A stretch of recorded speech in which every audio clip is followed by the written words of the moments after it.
So ito guys, yung inaantay ninyong cup nandito na oh. Yan. I-unbox na natin oh. Version 16, version 15 at saka dad hat. Yan. Grabe yung detail oh. Napakaganda. Yan. So legit. Ito yung pirma ni Boss Pio oh.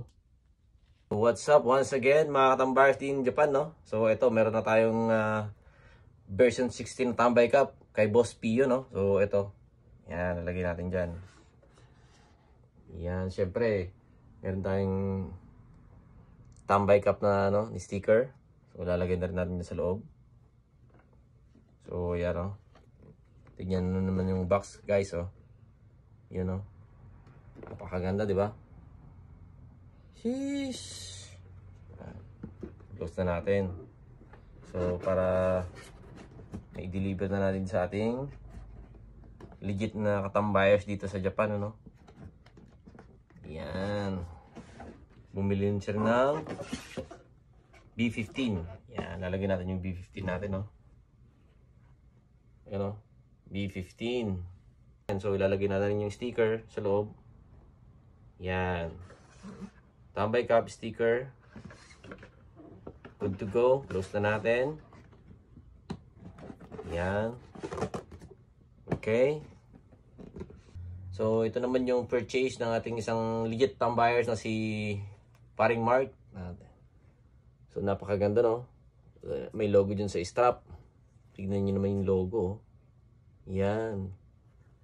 Ito napakaganda. Detail na detail yung pagkakagawa oh. Yan. So makikita nyo rin yung logo. Yan yung dati. Tapos ito yung bago. So syempre, yung etiketa no.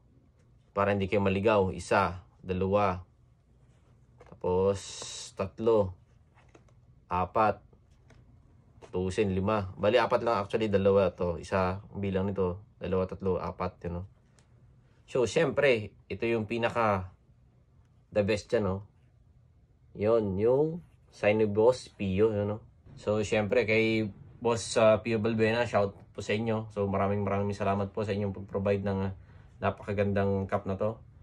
Version 16. So, yan. Lagyan natin, syempre, yung sticker. So, yan. Di-deliver na rin natin to.